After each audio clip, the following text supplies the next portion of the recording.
A vida política são-tomense tem estado em desagregação acelerada desde meados do ano passado e de forma mais nítida desde a realização das eleições presidenciais e das consequências que provocou no interior da atual maioria de governo.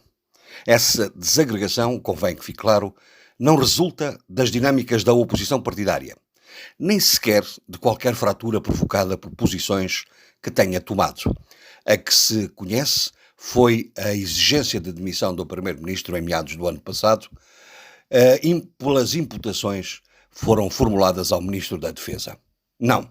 Os sinais surgem das dificuldades na condução das responsabilidades do próprio governo e da sua relação com a contestação social em vários setores profissionais e sociais, em que é evidente a dificuldade de resposta às reivindicações laborais e a tentação de lidar com essa tensão de uma forma relativamente atabalhoada e politicamente desastrosa.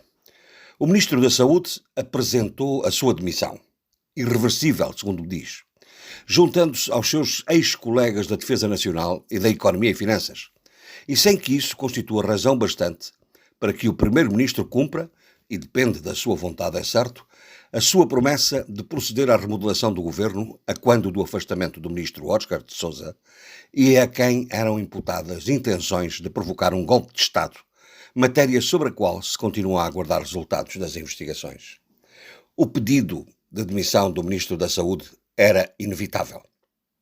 O confronto verbal político entre o Ministro e as organizações dos profissionais dos setores colocou-se num patamar de gravidade de acusações que tornava impossível a subsistência da confiança indispensável ao funcionamento do sistema de saúde.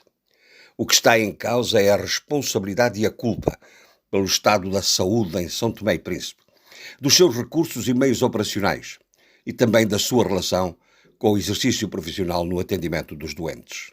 Edgar Neves entende que as dificuldades não são apenas de meios e sublinha outros fatores, incompetência e negligência e até desvios de medicamentos do Serviço Nacional de Saúde. Os médicos consideram um insulto e devolvem acusações de incompetência ao governo pelo estado a que deverá ter deixado chegar a estrutura de serviços e as condições operacionais do sistema. Só falo nisto para reafirmar uma conclusão, a de que se criou um quadro objetivo de ruptura no diálogo, na confiança e na autoridade política que torna impossível a manutenção de Edgar Neves à frente da pasta da saúde. Nesse sentido, deve dizer-se, interpretou corretamente a situação e agiu em conformidade. E não se antevê que, numa reflexão criativa muito em voga, venha depois dizer que a demissão não era uma demissão. Como o exercício de malabarismo recente em que se quis fazer crer que a não promulgação de um diploma pelo Presidente da República, que lhe foi enviado para esse efeito, para a promulgação, não era um veto, era apenas um pedido de conselho de amigo, um parecer.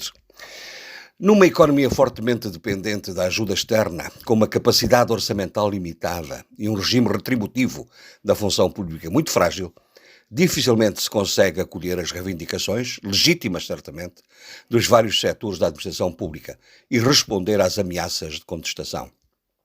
Mas é o governo que tem de promover o diálogo e a concertação e estimular um pacto de produtividade, carreiras e salários que seja assumido e cumprido com transparência e rigor. Governar é isso.